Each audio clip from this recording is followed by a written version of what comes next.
Selamat pagi teman-teman, kami dari kelompok 4 ingin mempresentasikan hasil kerjasama kami, yaitu menjelaskan tentang pengukuran sikap.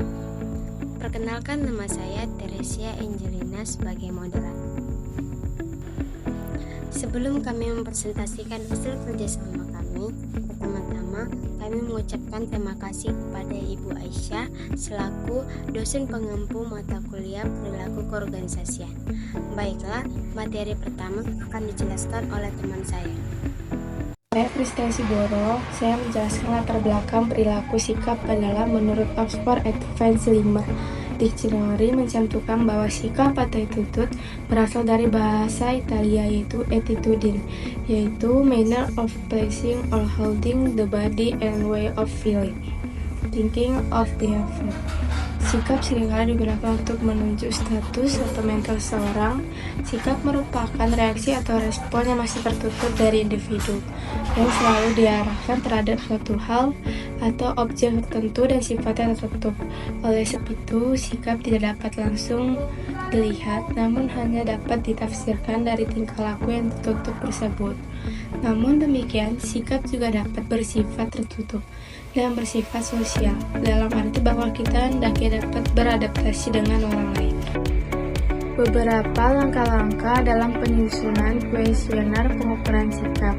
Yang pertama itu mendefinisikan variabel secara operasional. Mendefinisikan variabel secara operasional adalah dengan mencari definisi tentang konsep yang bersangkutan melalui keputusan yang telah ditulis para ahli.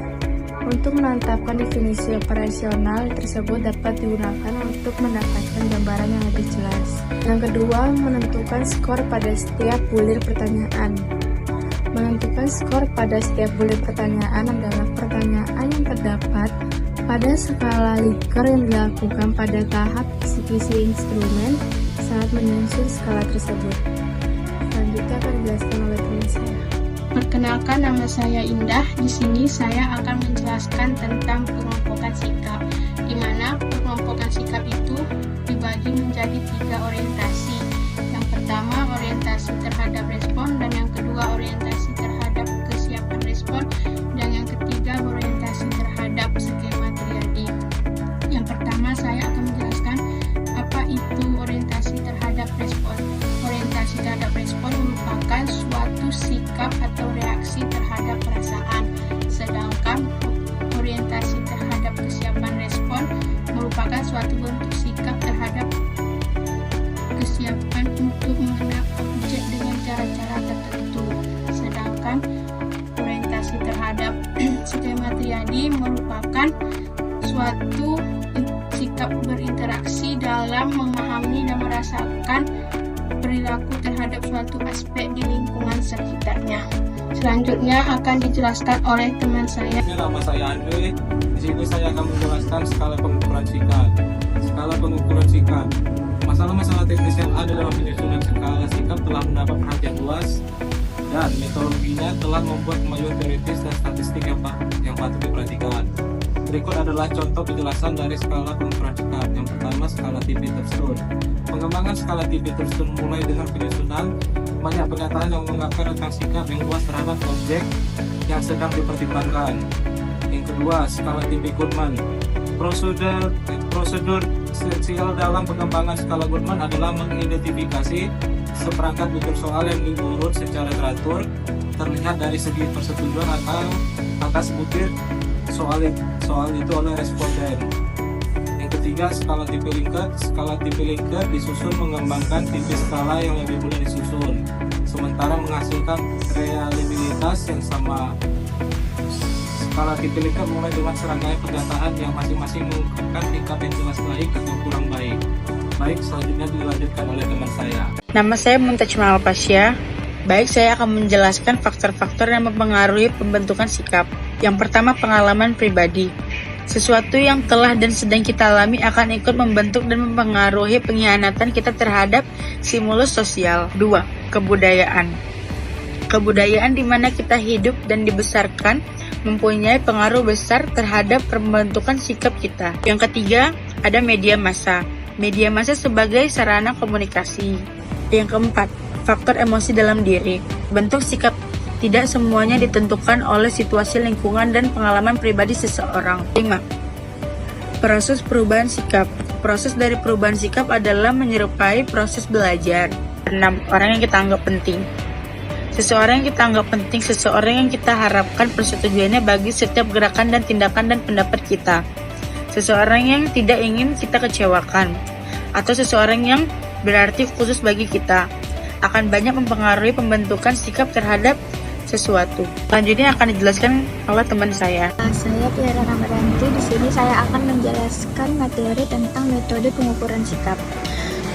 Metode pengukuran sikap adalah teknik yang digunakan untuk menilai atau memahami pandangan, perasaan, dan preferensi individu terhadap suatu objek, isu, atau situasi tertentu. Dalam penelitian ini, metode pengukuran sikap dibagi menjadi dua. Yang pertama, pengukuran sikap secara langsung dan pengukuran sikap secara tidak langsung. Pengukuran sikap secara langsung, metode ini melibatkan pengukuran sikap dengan cara yang jelas dan eksplisit. Biasanya responden diminta untuk memberikan penilaian atau pendapat secara langsung. Seperti contohnya teknik yang digunakan adalah kuesioner, di mana responden menjawab pertanyaan yang berkaitan dengan sikap mereka terhadap suatu isu. Yang kedua, skala Likert. Teknik ini menggunakan skala misalnya 1-5 untuk mengukur seberapa setuju atau tidak setuju responden terhadap pernyataan tertentu. Nah, yang ketiga itu ada wawancara. Wawancara ini seperti diskusi langsung dengan responden untuk mendapatkan pandangan mereka tentang topik tertentu. Oke, untuk pengukuran secara tidak langsung, metode ini lebih implisit dan tidak langsung menanyakan tentang sikap. Ini sering digunakan untuk menghindari bias sosial atau untuk mengasah sikap yang mungkin tidak disadari oleh responden. Teknik yang digunakan juga ada 3. Yang pertama itu proyeksi. Proyeksi itu menggunakan teknik seperti gambar atau cerita di mana responden diminta untuk memberikan tanggapan yang mencerminkan sikap mereka. Yang kedua itu ada metode asosiasi kata. Metode ini responden diminta untuk memberikan kata yang muncul dalam pikiran mereka saat mendengar kata tertentu yang dapat mengungkapkan sikap responden. Yang ketiga itu adalah observasi. Observasi ini teknik digunakan dengan cara menganalisis perilaku responden dalam situasi tertentu tanpa menanyakan langsung tentang sikap mereka. Itulah sekian dari saya, terima kasih.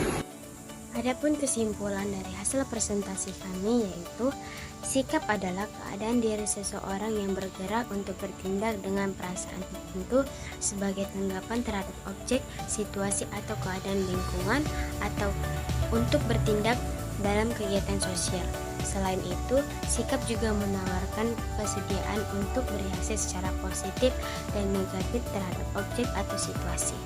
Pengukuran sikap bukanlah hal yang mudah karena objek yang diperiksa tidak memiliki pengaruh, tidak dapat dilihat secara langsung, dan tidak dapat dipegang secara langsung. Sekian presentasi dari kelompok kami. Jika ada salah, baik dari kata maupun dari sikap, kami memohon maaf. Terima kasih.